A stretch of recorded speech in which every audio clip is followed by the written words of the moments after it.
It has been a tough season for the Alpine F1 team. Pierre Gasly has been doing his best to try and keep the team off the bottom of the Constructors' Championship, but his 20 points aren't enough.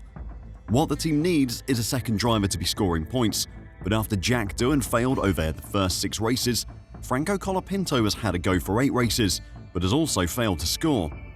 It is a problem for Alpine, and one which they will almost definitely look to fix for next season, if not sooner. With Colapinto on a race-by-race contract, his future at Alpine is never safe, and a massive crash during a private Alpine test session this week has made his position more at risk than ever before.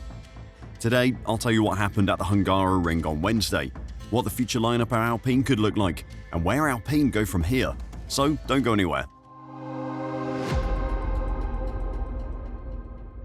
Colapinto has had a tough start to life at Alpine. After a stunning start to his F1 career at Williams, opinions on him cooled off after his first 5 races, as he suffered a challenging final 4 races of the season.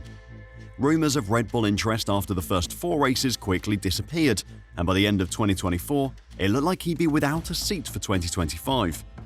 That was until Alpine picked him up as a reserve driver. While no official numbers were ever released, the rough estimates from those in the know set the price that Alpine paid Williams for his services at over $10 million. That created a lot of hype around Franco. Even by F1 standards, $10 million for a driver that isn't even going to be racing is a lot of money. It was clear that Alpine didn't have faith in Doohan, and after 6 races, they proved it by swapping the drivers. Flavio Briatore, the man pulling the strings at Alpine at the moment, must have seen something he liked in Colapinto, but the Argentine hasn't shown it to the rest of us since his Alpine debut in Italy. 0 points and a best finish of 13th is the exact same that Doohan managed.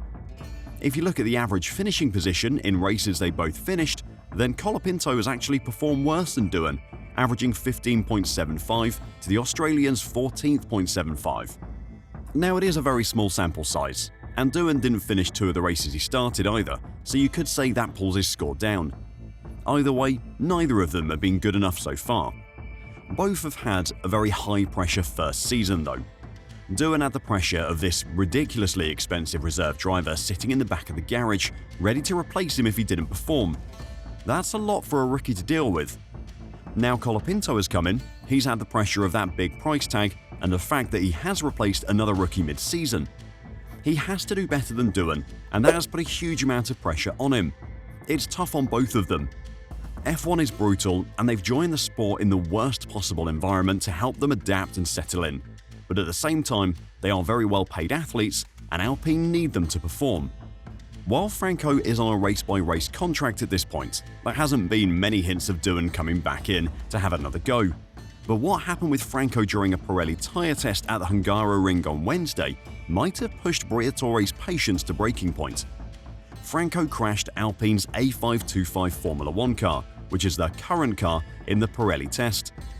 The Italian tyre supplier has been running regular tests like this 2-day session following the Hungarian Grand Prix to prepare its 2026 F1 compounds.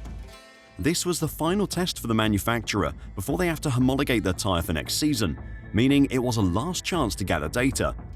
Alpine, McLaren, and the Racing Bulls had been on track with Pirelli on Tuesday, with Alpine carrying on to the Wednesday alongside Ferrari. However, Colapinto crashed on the Wednesday morning at the turn 11 right-hander, one of the faster curves at the circuit. Pierre Gasly was meant to be on track after Colapinto, but Alpine couldn't repair the car in time for Gasly's running. During day 2 of Pirelli tyre testing at the Hungaroring this morning, Franco Colapinto had an incident at turn 11.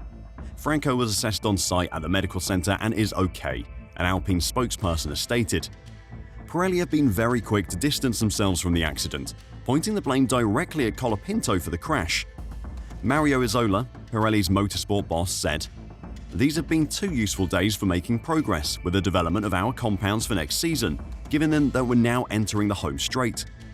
The Hungaroring is a demanding track due to its many slow curves and the amount of energy that goes into the tyres on a lap that is rather short. This makes it a challenging place to test tyres, in particular for the compounds that will be central to the 2026 range, which will go from C1 to C6 like this year. We have collected a lot of data, although it was a pity that we lost some of our potential mileage today, when Colapinto went off the track, even though this was not in any way linked to the tyres. While a crash in a tyre test is hardly career-ending, just ask Lewis Hamilton, it is another straw on the camel's back for Colapinto, and Briatore is a very grumpy camel. The Argentinian has been outqualified by Gasly 7-2 so far, having crashed twice in qualifying. He was more competitive with his teammate at the Hungaroring, but couldn't convert it into a points finish. Briatore may not be a fan of Jack Doohan, but there is another Alpine reserve waiting in the wings who could still get a chance this season. But before I talk about that, if you're enjoying the video and want to catch more news and analysis from this F1 season, then make sure to press the like button and subscribe to F1 Reverse. Thanks a lot. Estonian racing driver Aron once again sat behind the wheel of a Formula 1 car when he took part in a Pirelli tyre test on Tuesday at the Hungaroring, following last weekend's Hungarian Grand Prix. Aron, who is 21 years old, is serving as an Alpine reserve this season and had a run out in the Kick Sauber team car in the first free practice session of last weekend's Hungarian Grand Prix.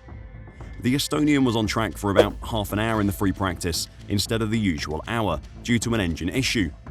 Since the rules prohibit returning to the track after stopping the car, Aron was forced to end his session early. By that time, he had completed 9 laps with a best lap time of 1 minute 19.788, the slowest among the 20 participants. Aron is scheduled to get 3 free practice sessions this year with the Alpine team, though more details have yet to be announced. Aron's third-place finishes in his one full season in F3 and F2 are hardly show-stopping by F1 driver standards, but he has got the attention of some of the grid as a potential future driver. If he does want to take Colapinto's seat though, he'll have to fight off the potential Cadillac drivers. Valtteri Bottas has been linked with Alpine in recent weeks, with Mercedes reportedly pushing for the Finn to join the team, given that the Enstone outfit will become their customer team in 2026. Reports suggested that Bottas doesn't want to go anywhere near Alpine amid his discussions with Cadillac. However, he recently opened the door to joining Alpine by admitting that he might be interested in a short-term move, meaning for the rest of this season. Given the option, it's hard to imagine that Alpine would turn down Bottas if they were after a replacement driver. He isn't the only option though. Sergio Perez has also been linked with Alpine, as a Mexican looks to find a way back to the F1 grid after his exit from Red Bull. Perez offers the same experience as Bottas, but also comes with the same financial benefits as Colapinto does, thanks to the backing of Carlos Slim. Both drivers are front runners for a permanent seat at Cadillac and will not want to put that at risk for a short stint at Alpine. However, things at Cadillac have gone quiet for the time being. Reports are saying that after meetings with a number of drivers at Silverstone last month, Cadillac have cut off communication with all candidates, presumably as they take time to plan who the best options are. The favourites for the lineup if Cadillac decides to go with experience are both Bottas and Perez. If they decide they do want a rookie, then Felipe Drugovich is the favourite to go alongside either Bottas or Perez. While there is uncertainty over who is to get a seat at the new team next season, it's unlikely that any driver will agree to offering their services on a short contract with Alpine until they know for certain if it's them or not. Do you think Alpine could decide to switch out Colapinto during the summer break? If they do, will Bottas or Perez want to risk their seat with Cadillac for a short stint with Alpine? Let me know what you think in the comments down below, and until next time, drive safe and bye for now.